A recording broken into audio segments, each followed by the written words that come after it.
Hoje é o último episódio da série Metanoia, que eu acho que quem é pai conseguiu se colocar de como é um pai assistindo uma série, foi como foi a série Metanoia. Totalmente picada. A gente fez 2 episódios, parou 2, 3 semanas, depois fez mais um episódio, daí parou de novo, daí fez 2, 3 episódios. Assim é um pai e uma mãe quando tem filho para assistir uma série. Mas eu até vou dizer que foi muito rápido até para comparar, porque um pai e uma mãe leva até bem mais tempo para olhar 7 episódios de uma série. Mas então, hoje é o nosso último episódio, e o último episódio é esperança, que é um tema que eu gosto bastante. E nosso primeiro episódio, eu vou relembrar, foi o antissistema. A gente falou desse vírus, que é, vamos dizer assim, um grande lance dessa série, o vírus chamado pecado, que entrou no nosso sistema através lá do pecado de Adão e Eva no jardim, e como isso mudou a nossa forma de enxergar a vida. Depois a gente teve o episódio que foi Santidade, Restaurando a Pureza, onde a gente falou sobre santidade. Depois teve o episódio em que o Teco apresentou, falando sobre o amor. Depois teve o episódio que o William apresentou, falando sobre doação e tentando quebrar essa nossa forma de olhar para as finanças, naquilo que diz respeito ao dinheiro e igreja, servir a Cristo, quebrando um pouco de muitos preconceitos que a gente tem.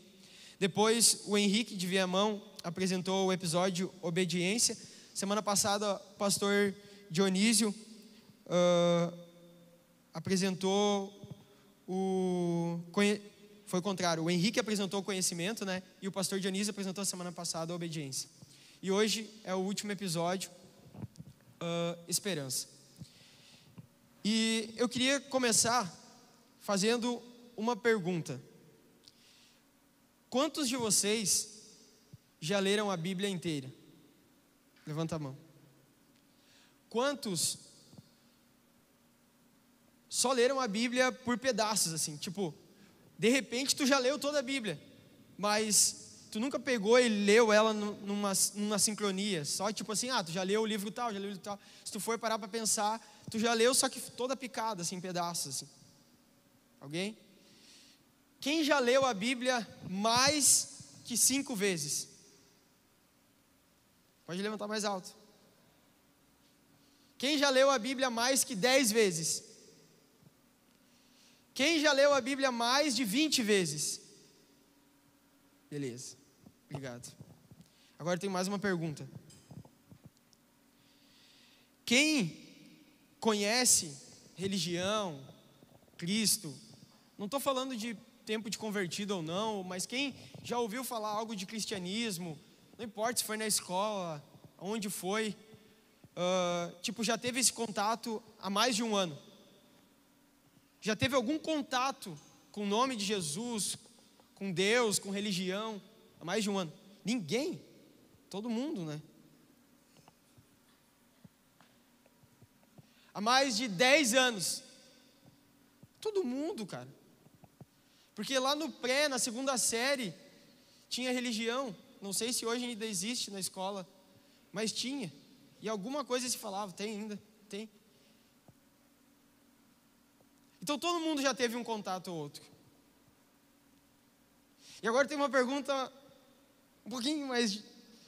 Quantos aqui tem mais de 5 anos de fé? 5 anos, já faz mais de 5 anos que se batizou? A maior parte. Quem tem menos de 5 anos? Quem está hoje a primeira vez e nunca tinha colocado os pés numa igreja e nem sabia que Jesus existia? Ninguém. Beleza. Quem já leu a Bíblia, um versículo, 2, para quem já teve um contato, para quem já ouviu uma história bíblica, vai concordar comigo que a Bíblia é o livro mais louco quando se trata de comparar coisas racionais com irracionais. Porque tu vai pegar a Bíblia, tu vê as histórias mais loucas de verdade.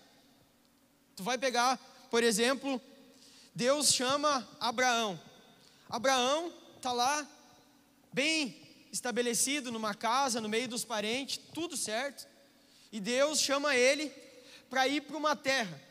Mas não é tipo assim, ó, tu tá trabalhando e alguém vem e te faz uma proposta e diz assim: ô Alex, larga lá os cortes de cabelo lá e vamos para a Irlanda. Eu vou pagar o teu passaporte e eu já tenho um emprego arrumado para ti lá. Tu vai colher maçã lá na Irlanda. Só que, tipo, quanto que tu ganha hoje? Daí o Alex vai lá e vai falar o salário. Cara, colhendo maçã lá, só que lá na Irlanda, vamos pagar 10 vezes o teu salário. Só que assim, ó, Alex, tu vai deixar tudo as tuas coisas, as tuas ferramentas, e tu só vai levar a tua esposa ou a tua mãe, um parente teu pode ir contigo. O resto, sai do meio da tua parentela. Não foi isso. Não foi tudo certinho, sincronizado. Foi tipo assim: Abraão, larga tudo, sai do meio da tua parentela, larga o teu serviço, larga a tua casa estabilizada, pega alguns animais e sai a caminhar, porque na caminhada eu vou te mostrar o lugar que eu quero que tu vá. Bota o pé na estrada, sem o Waze, sem nada, sem direção, tu não tem rumo. Só bota o pé na estrada, que quando tu estiver na estrada, eu vou dizer para onde que tu tem que ir. Só que eu quero que tu saia da onde tu está, eu quero que tu saia da tua estabilidade. E Abraão vai. E aí, depois de um certo tempo, esse cara é chamado de o pai da fé. Que num primeiro momento, se a gente olha, até para alguém hoje, que estivesse tudo certo, como eu falei, que poderia acontecer de um emprego e sair do teu país tudo certo, muita gente ia dizer: meu Deus, o cara é louco, largou todo mundo, largou o emprego, largou a família e se mandou para um outro país que não conhece ninguém, para começar de novo, do zero. E esse cara louco que saiu a Deus dará, esperando Deus mostrar, logo mais adiante é chamado de o pai da fé.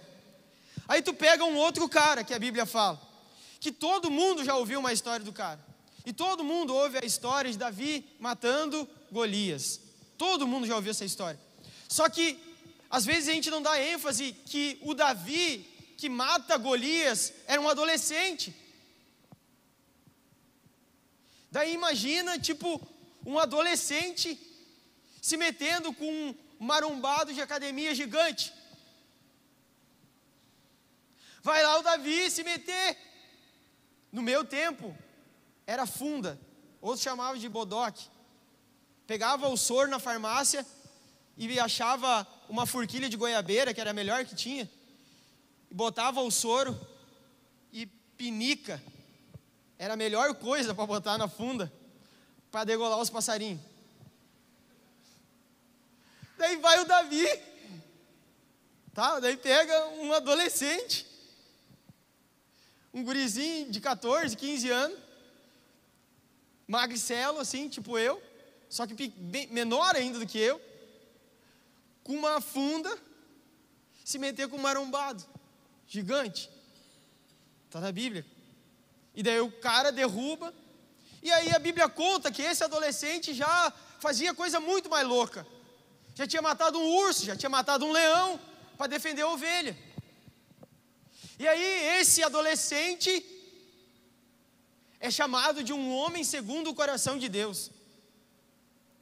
É um cara que mata seus milhares. O povo ovacionava Davi quando ele era rei e passava, e dizia: Saul matou os seus milhares, Davi matou seus 10 milhares. Era ovacionado.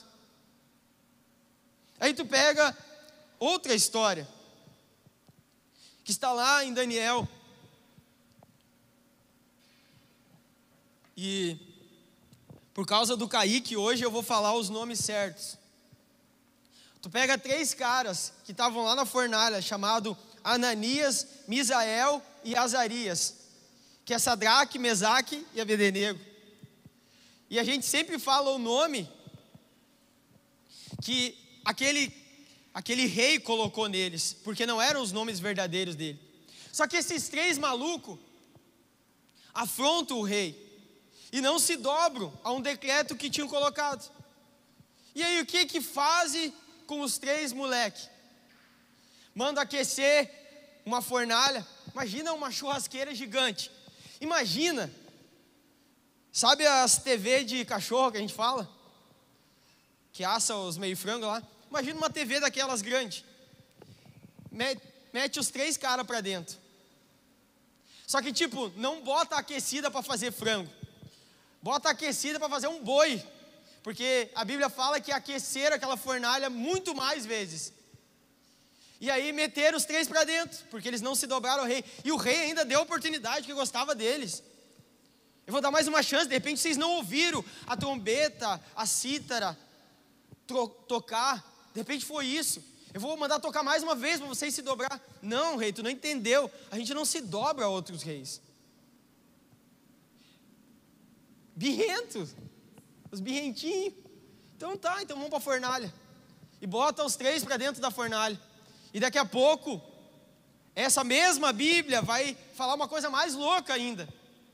Porque quem aqui nunca estendeu roupa e um vizinho botou alguma coisa para queimar na churrasqueira? E aí, tu vai pegar a roupa para ir para o culto, e quando tu pega a roupa, meu Deus, aquele fedorão de fumaça. Só que a Bíblia diz, parece que para debochar ainda da cara da gente, que os 3 saíram da fornalha e não tinha nem cheiro de fumaça na roupa dos caras. Que a única coisa que queimou era aquilo que segurava eles amarrados. E mais, o rei ainda diz assim: mas peraí, eu estou maluco, fumei alguma coisa, mas não foi 3 caras que nós botamos lá para dentro? Não, foi 3, rei? Mas como é que tem 4 lá dentro? E o quarto parece que é um deus dos deuses. Cara, imagina, olha essa história que eu estou contando para vocês. Mas tem coisa muito louca ainda mais. Daniel, que era amigo desses 3 caras, também sai um decreto lá, que não podia mais orar a outros deuses, a não ser o rei Nabucodonosor.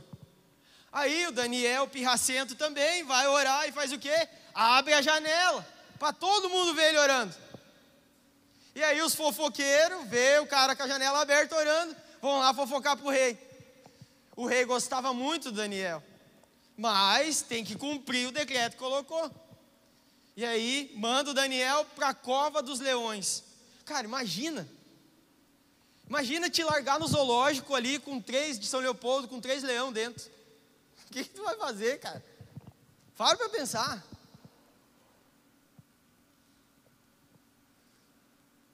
E aí é como se o Daniel botasse os leões para dormir, como se os leões fossem 3 gatos, 3 cachorros. E o Daniel sai na boa, não acontece nada e está tudo certo. E ainda é honrado pelo rei. Aí tu pega uma outra história, que daí já é para quem já se converteu. Imagina assim, às vezes a gente tem vergonha de falar para alguém: Jesus te ama. A gente vai fazer um evangelismo, a gente vai numa praça, a gente vai na sinaleira, daí uns com a plaquinha e coisa, daí é só chegar no carro, daí a gente fala assim: ó, tu só vai, na hora da sinaleira, tem esse papelzinho aqui, tá vendo aí? Tu vai na sinaleira e diz assim: dá um sorriso, Jesus te ama. Só que daí Felipe entende da parte de Deus, que é para ele sair correndo. Imagina um cara numa carroça, andando de carroça, e um de nós loucos sai atrás da carroça, correndo atrás da carroça, viu? Começa a pregar pro cara, até que o cara para e ouve aquilo que Felipe tem para oferecer. Essa é mais uma história. Só que, se você já leu toda a Bíblia, você vai percebendo que as histórias, elas sempre vão ficando, parece que cada vez mais difíceis, ao ponto de chegar a um cara, filho de Deus, chamado Jesus Cristo, que decide se transformar junto com o Pai, através do propósito do Pai, se dispõe a ser totalmente homem também. Porque Deus poderia muito bem ter pego Jesus com 30 anos e lançado aqui para a terra. E Jesus passaria os 3 anos no ministério, cumpriria o propósito, mas não. Mais uma história louca tem que acontecer. Pega uma adolescente que estava prometida para casar, e essa adolescente fica grávida do Filho de Deus. E muita coisa louca acontece no meio de tudo isso, você conhece a história, são perseguidos. Só que para pensar, o Filho de Deus foi amamentado por uma adolescente. Entende isso? O Filho de Deus precisou que uma mãe trocasse, sei lá como é que era a fralda naquela época, mas se tinha as necessidades igual, algum tipo de fralda, de pano se usava. O Filho de Deus se dispôs a isso. Que é a história mais louca que essa? Só que cada vez vai ficando, parece, as ilustrações bíblicas, as histórias bíblicas, os acontecimentos, sempre com aquele que acontece, se pede um pouco mais, ao ponto de cada vez parecer que a gente tem que morrer mais, morrer mais, morrer mais. E quanto mais a gente morre, mais Cristo aparece, mais Cristo aparece. E esses homens sempre estavam morrendo para si, para suas vontades, sempre. E aí vai aparecer um cara chamado Paulo. E Paulo seria um dos caras mais inteligentes dos nossos dias. Paulo foi criado aos pés de Gamaliel, que era um grande judeu rabínico da época. Ele era de uma linhagem muito importante dos seus dias. Ele tinha muito estudo, ele estava sendo preparado para ser um rabino também, para ser um doutor da lei, alguém que discutiria, que pregaria nas sinagogas, alguém que tinha muito estudo. Imagina hoje, alguém que tem seus doutorados, suas faculdades, já sendo preparado para assumir uma grande empresa, alguém que tem um futuro já totalmente traçado. Só que Paulo, quando é encontrado por Cristo, assim como todos nós somos, porque quem nos encontra é Ele, o que acontece? Paulo chega ao ponto de dizer que todo o estudo, que toda a linhagem que ele carregava, que tudo aquilo que ele já tinha feito, era como um monte de cocô, essa é a palavra, diante da sublimidade, do amor que ele encontrou em Cristo. E esse cara, que até pouco tempo atrás, muito estudioso, que perseguia cristãos, agora começa a peregrinar por várias cidades, sendo taxado de louco, participando de naufrágios, sendo picado por serpentes, indo a lugares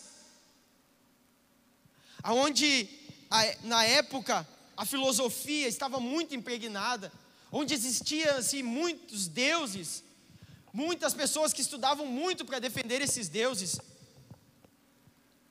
E ele, cheio da presença de Deus, discutia com todos eles, e o nome de Cristo sempre era exaltado, e o nome de Cristo sempre era glorificado, não o nome dele.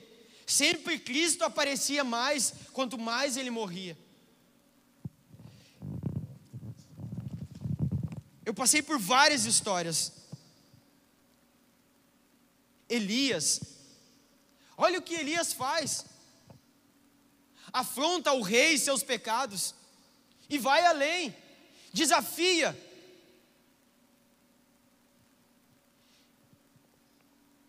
Ele desafia para que eles fizessem um holocausto, e que aquele holocausto fosse consumido por fogo.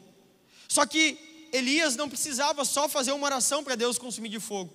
Ele vai lá e extrapola, pega e molha, manda molhar toda a lenha. E todos se rendem ao Deus de Elias, porque ali pega fogo. E o que eu acho interessante, e aqui eu peguei uma frase de Tozer, porque ele diz, olhando para todas essas histórias, vendo o quão mirabolante parece o Evangelho e comparado com as histórias que costumamos ouvir no nosso dia a dia, a nossa humanidade, às vezes até tão difíceis de acreditar. Mas Tozer diz: o Evangelho é realmente isso. Ele é totalmente ofensivo, porque o Evangelho é letal.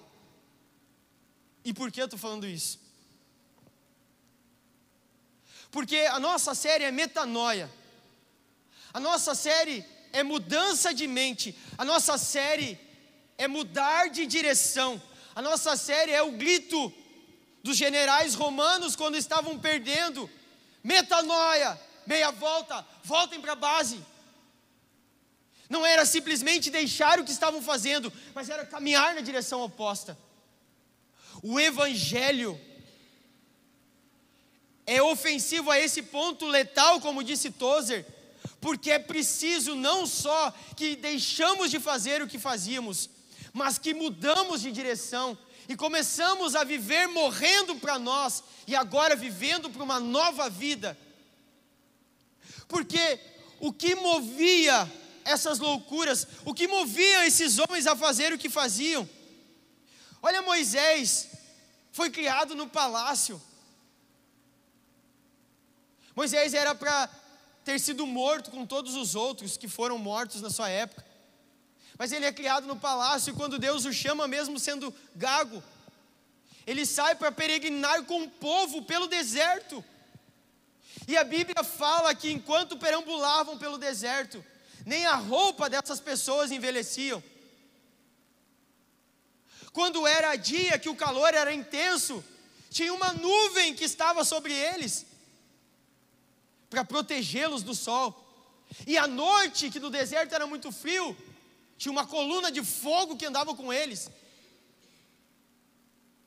Moisés viu uma planta pegando fogo e não se consumindo. Moisés teve experiências grandes, mas ele precisou deixar o seu conforto, ele precisou sair da zona de conforto. E aí, eu quero ler um texto com vocês, que está lá em Hebreus, no capítulo 11.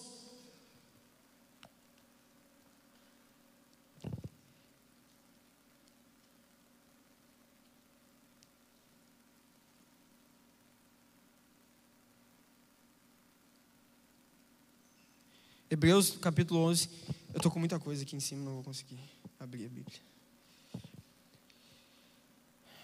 Hebreus,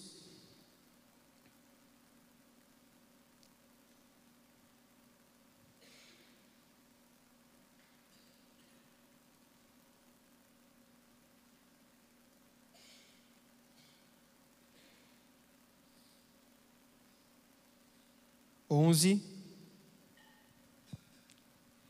8. É isso, Hebreus 11, 8. Diz assim: pela fé, vai falar de Abraão de novo, eu preciso ler isso aqui. Quando chamado, obedeceu a fim de ir para um lugar que devia receber como herança, e partiu sem saber para onde ia. Eu já falei isso antes. Pela fé, peregrinou na terra da promessa como uma terra alheia, habitando em tendas com Isaque e Jacó, herdeiros com ele da mesma promessa. Porque Abraão aguardava a cidade que tem fundamentos, da qual Deus é o arquiteto. Pela fé também, a própria Sara, apesar de não poder ter filhos e já ser idosa, olha isso, recebeu o poder para ser mãe, pois considerou fiel aquele que lhe havia feito a promessa.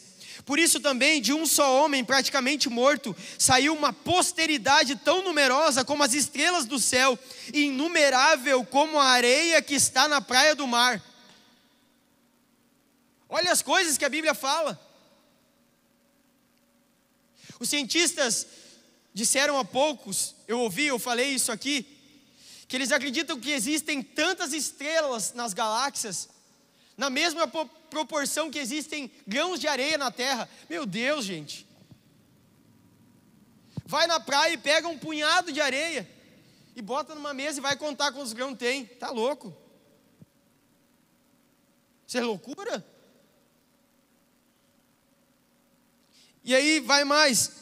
Todos estes morreram na fé. E olha aqui, não obtiveram as promessas, viram-nas de longe e se alegraram com elas, confessando que eram estrangeiros e peregrinos na terra. Porque os que falam desse modo manifestam estar procurando uma pátria. E se na verdade se lembrassem daquela de onde saíram, teriam oportunidade de voltar. Mas agora desejam uma pátria superior, isto é, celestial. Por isso Deus não se envergonha deles, de ser chamado o seu Deus, porque Ele preparou uma cidade. Tá, mas espera aí. Mas o Evangelho não diz que a Bíblia... Mas aqui na igreja não estou cheio de promessa para mim. Mas tu não leu aqui, eu também li agora. Esses caras que viveram essas coisas mais doidas, não receberam as suas promessas. E eu achei que as promessas iam correr tudo atrás da gente. Não é o que a gente mais canta, está todo mundo falando isso. Mas esses caras aqui não viram a promessa. Porque eles tiveram contato com algo mais importante do que as promessas. Uma pátria celestial. Eles viram que tinha algo maior do que as promessas, do que as coisas dessa terra. O que tinha nessa gente? Hebreus 11, 30, e esse eu quero que você leia também comigo, diz assim: pela fé ruíram as muralhas de Jericó, depois de rodeada por 7 dias. Cara, imagina umas muralhas gigantes, e Deus mandar a gente começar a sapatear na volta, e tocar uns chofar nos negócios, e daqui a pouco, 7 dias, tudo cai. Aí depois a gente vai contar isso aí para alguém, Júlio. Vamos dizer quando é que nós vamos pescar. Aconteceu, está aqui. E aí diz mais: pela fé Raabe, a prostituta, não foi destruída com os desobedientes, porque acolheu os espias com paz. E que mais direi? Certamente me faltará o tempo necessário para falar de Gideão, de Baraque, de Sansão, de Jefité, de Davi, de Samuel e dos profetas, os quais por meio da fé conquistaram reinos, praticaram a justiça, obtiveram promessas, fecharam a boca de leões, extinguiram a violência do fogo, escaparam de ser mortos ao fio da espada, da fraqueza tiveram força, fizeram-se poderosos na guerra, puseram em fuga exércitos estrangeiros, mulheres receberam pela ressurreição os seus mortos, alguns foram torturados, não aceitando o seu resgate para obterem superior ressurreição, outros por sua vez passaram pela prova de zombarias, de açoites, sim, e até de algemas e prisões, foram apedrejados, cerrados ao meio, mortos ao fio da espada, andaram como peregrinos vestidos de pele de ovelhas e de cabras, passaram por necessidades, foram afligidos e maltratados. E agora isso aqui me pega demais: o mundo não era digno deles.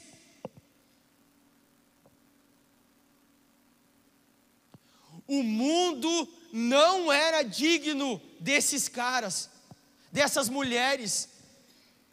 O mundo não era digno. O que movia eles então? A esperança de uma pátria eterna, a esperança da nova Jerusalém, a esperança de encontrar o Filho de Deus, a esperança do lugar onde não haverá mais choro, onde não haverá mais dor, a esperança de estar com Cristo. O que pode nos mover nos nossos dias? O que pode nos fazer entender como verdade, assim como nós respiramos, todas essas histórias, tudo que ouvimos, todos esses homens que pagaram um preço muito alto? A esperança de uma pátria eterna, a esperança de que um dia Jesus vai retornar. Essa é a esperança. Por isso falamos em toda a série desses princípios. Por isso em toda a série enfatizamos: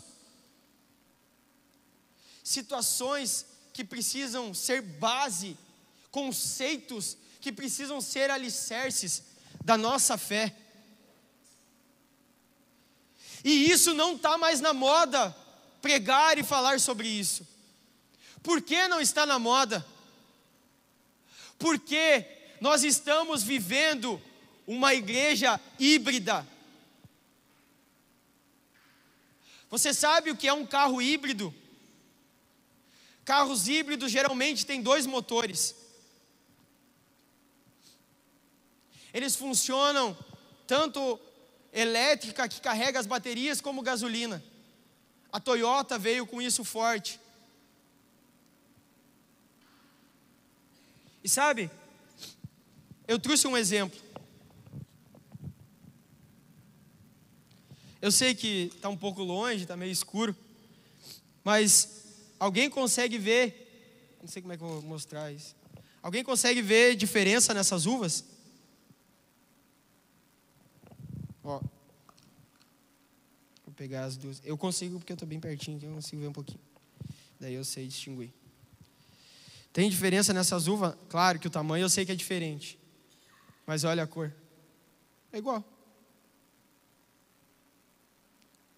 Mas tem diferença, sabia? Uma uva, essa aqui, ela foi modificada geneticamente. É a uva que a minha filha gosta. Não tem semente.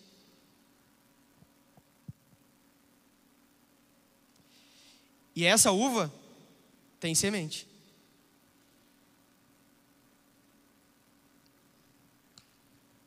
E o que tem a ver, Raul?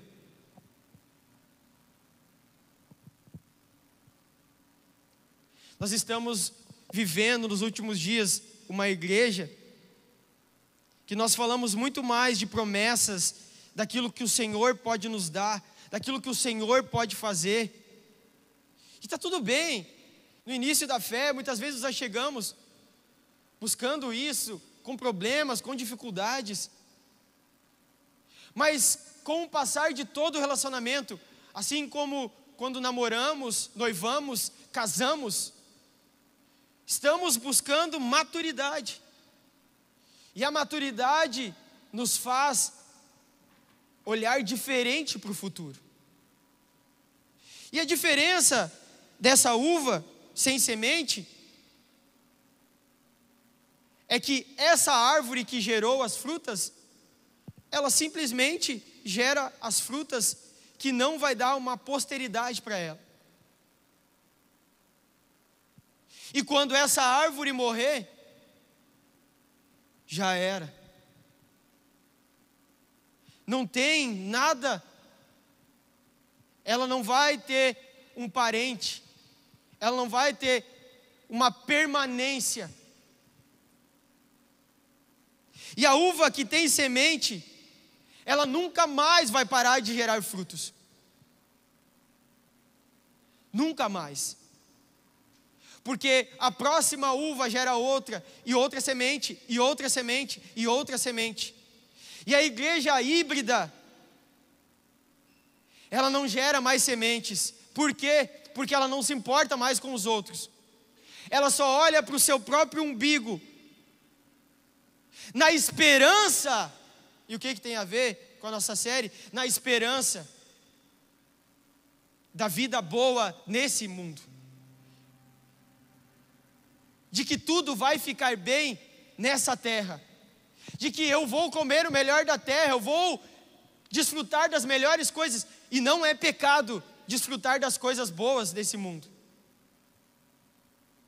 Mas Paulo disse: se a nossa esperança é só nessa terra, nós somos de todos os mais miseráveis. Porque a nossa esperança está em Cristo, no consumador da nossa fé.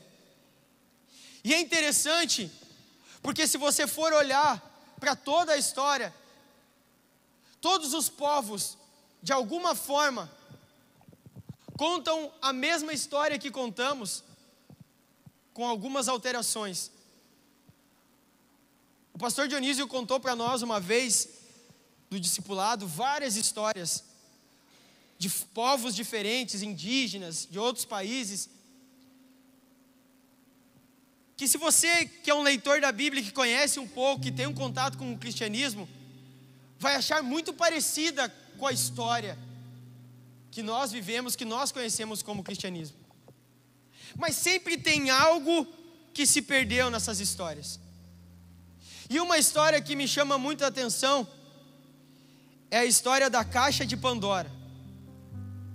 E provavelmente em algum momento na sua vida, na escola, em algum desenho, você já ouviu a história de Pandora. Na mitologia grega, Elpis foi a única que não escapou da caixa de Pandora, ficando presa lá dentro enquanto os males se espalhavam pelo mundo. O que conta a história? Elpis era a esperança. Pandora, ela ganhou uma caixa do rei. E o rei disse que dentro daquela caixa estavam todos os sentimentos que poderiam existir na terra. Só que um dia, essa caixa, a Pandora deixou que ela se abrisse. E todos os sentimentos ruins começaram a se espalhar pelo mundo. Mas Pandora, mais do que depressa, conseguiu fechar a caixa. Só que quando ela fechou, ela só conseguiu aprisionar um sentimento: Elpis. E Elpis, em grego, era esperança. Foi o único sentimento que Pandora conseguiu aprisionar. E olha que interessante que a história conta, que com o passar dos anos, ela teve um filho. E um dia, o filho abriu essa caixa. Então a esperança fugiu da caixa. E coisas muito relevantes começaram a acontecer.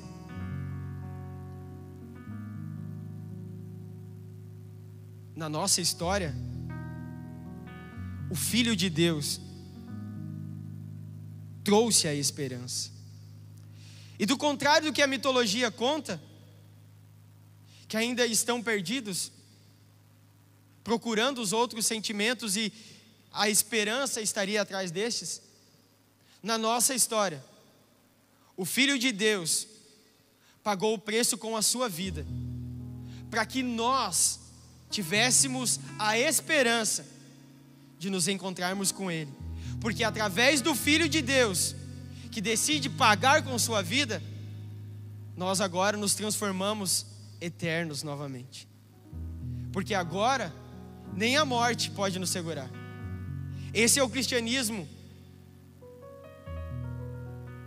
que esse livro, chamado Bíblia, contém. Tantas histórias loucas, que finaliza com a mais louca de todas, de alguém que escolhe entregar a sua vida e que depois de 3 dias morto, ressuscita. Alguém que se dispõe a carregar sobre si os pecados de toda a humanidade. Esse é o Filho de Deus. E quando eu penso em esperança, não tem como a gente não ir para o final da história. Porque diferente da maioria das religiões, da maioria das mitologias, das histórias, nós já sabemos o final da história. Ele fez questão de revelar o final da história. Porque, diferente de tantas outras, o nosso Cristo não tem intenção nenhuma de colocar um cabresto em mim e você. Ele não tem a intenção de te escravizar com a religião. Ele não tem a intenção de te fazer um escravo. Ele tem a intenção de que com a mesma reciprocidade que Ele te amou, que Ele me amou, você o ame. Essa é a diferença. E para um Deus que ama tanto, que dispensa tanta graça, que deseja que eu e você escolhamos ficar com Ele, não tem problema nenhum contar o final da história.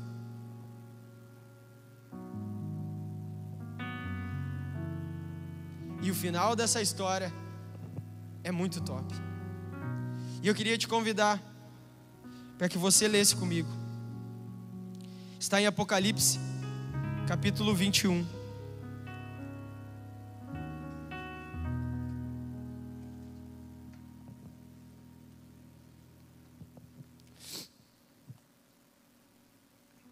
Porque a nossa esperança está no novo céu e numa nova terra. Apocalipse, capítulo 21, versículo 1 diz assim: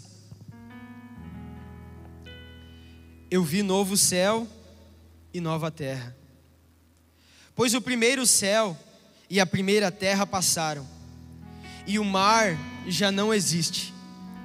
Vi também a cidade santa, a nova Jerusalém, que descia do céu da parte de Deus, preparada como uma noiva, enfeitada para o seu noivo. Então ouvi uma voz forte que vinha do trono e dizia: Eis o tabernáculo de Deus, com os homens de Deus habitará com eles. Eles serão povos de Deus, e Deus mesmo estará com eles.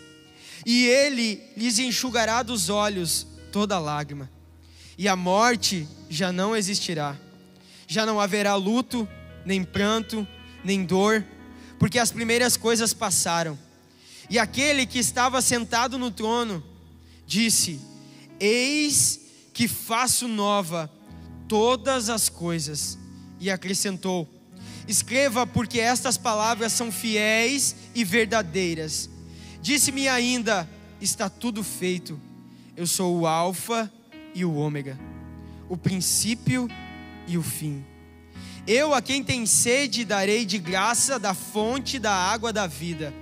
O vencedor herdará estas coisas, e eu serei o seu Deus, ele será o meu filho.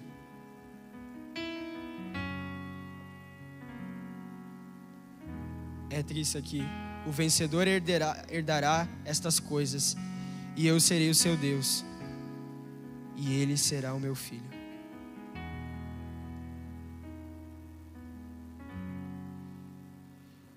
Eu sei, eu quero convidar você para ficar de pé.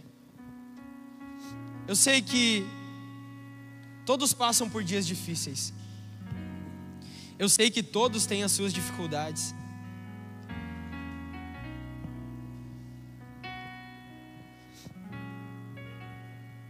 Mas sabe, há alguns anos eu aprendi uma coisa: Deus tem uma forma que Ele deseja ser amado, e não importa para Ele as nossas desculpas. Não importa a gente dizer que não tem tempo. Não importa a gente dizer: Ah, Deus, Tu sabe o quanto que eu trabalhei, Tu sabe o quanto que a faculdade, o trabalho, a minha casa, a minha família tem tomado o meu tempo. Sabe, essas desculpas não valem para Ele, porque Ele instituiu uma forma de ser amado. E a Bíblia fala que Ele não é homem nem filho do homem, para que possa mentir ou voltar atrás da sua palavra. E a forma dele ser amado é acima de todas as coisas. E não importam as circunstâncias, porque a vida é cíclica, e as circunstâncias são atemporais. Hoje nós podemos estar muito bem, e amanhã podemos estar muito mal. Hoje nós podemos ter muita saúde e amanhã não ter mais saúde. Ter um bom emprego e estar desempregado.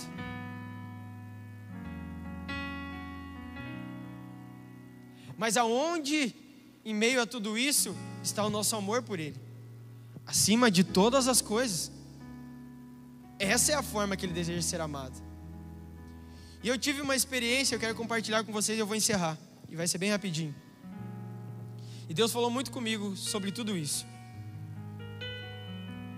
E mais uma vez está falando aqui. A gente nunca prega para apontar, a gente se prega. Esse é o Evangelho. A gente passou na minha casa um período no mês passado de pelo menos 3 a 4 semanas a fio com doença. A minha filha mais velha teve pneumonia, começou a tomar antibiótico. Quando ela estava terminando o antibiótico, a minha filha mais nova ficou ruim, a gente levou no médico, ela estava com pneumonia também. Aí começou o antibiótico dela quando estava terminando da Mariana. Aí a gente deu o antibiótico dela, quando estava lá pelo 5º dia, a Yúlica começou a passar mal, a minha esposa. E aí a Yúlica também começou a tomar antibiótico. Aí terminou o antibiótico da Bianca, a gente foi no médico de novo, não curou a pneumonia, teve que começar um outro antibiótico mais forte e mais caro. E a Yúlica cada vez pior. Parecia que o remédio fazia mais mal do que bem. E a gente foi no médico 5 vezes, em 5 médicos diferentes. E cada um dava um diagnóstico diferente, e cada um indicava um outro remédio, e cada vez a gente comprava um antibiótico diferente, mais caro. E chegou um dia que a Yúlica falou para mim assim: meu Deus, eu não aguento mais. E ela ganhou uma crise de choro. E eu liguei para o pastor Rubens e pedi ajuda. Eu disse: pastor, eu preciso de ajuda. E aí ele orou com a gente, conversou com a minha esposa. E eu não aguentava mais, de verdade.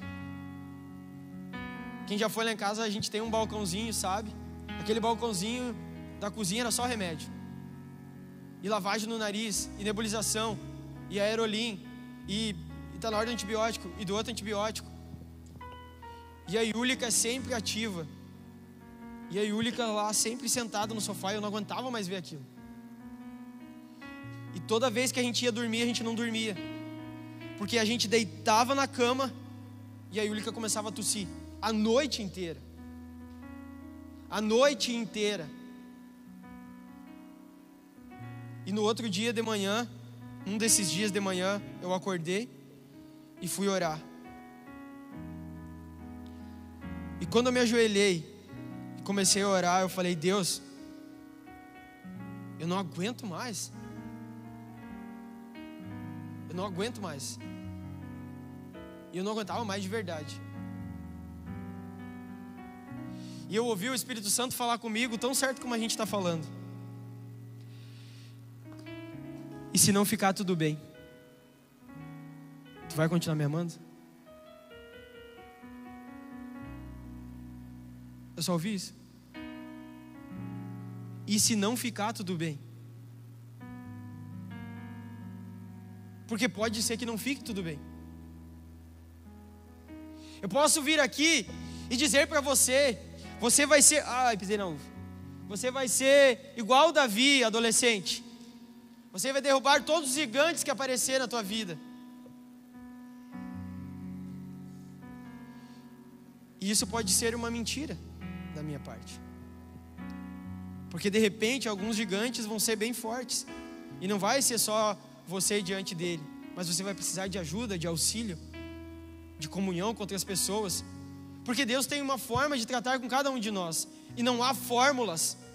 E nós não somos Davi, nós não somos Elias, nós não somos Raabe. Nós temos os nossos problemas, as nossas dificuldades, as aflições, que muitas vezes são até permissões de Deus para nos tratar, para nos amadurecer. E no final da história, que a gente já conhece, é só para que estejamos preparados para o dia do encontro.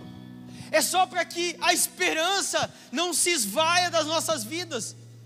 É para que nós estejamos com os nossos olhos fitos naquilo que realmente importa, que é o Cristo, o nosso Senhor e Salvador.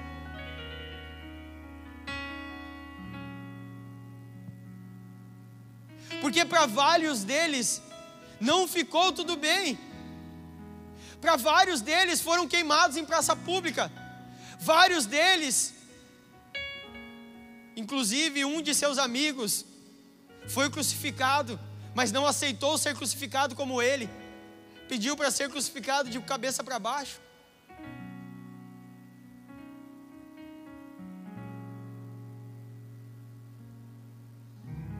O que gera esperança em mim e você? O quanto o amamos.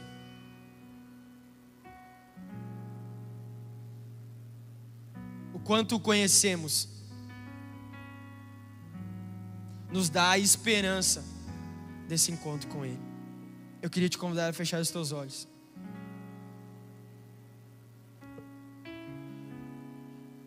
Senhor, nós te agradecemos por essa série, esses 7 episódios que nós tratamos aqui, que pessoas diferentes vieram aqui, ministraram os nossos corações, e nós sabemos que todos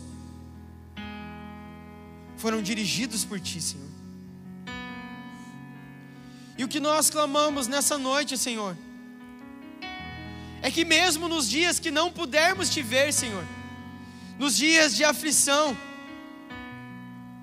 que a Tua forte mão, Senhor,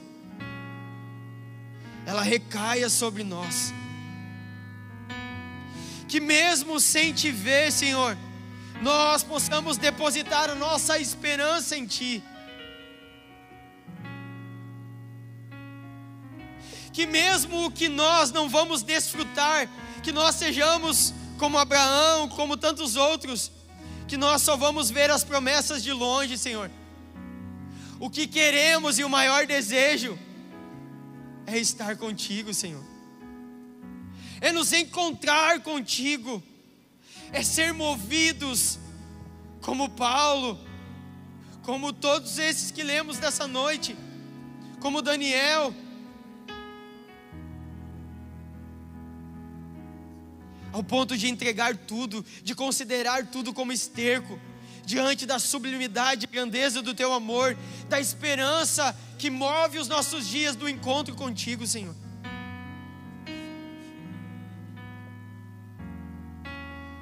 Esse é o meu pedido nessa noite, Jesus. Esse é o meu pedido, que as circunstâncias não nos afastem de Ti, mas que elas nos levem para mais próximos de Ti. Em nome de Jesus, essa é a minha oração nessa noite, Senhor.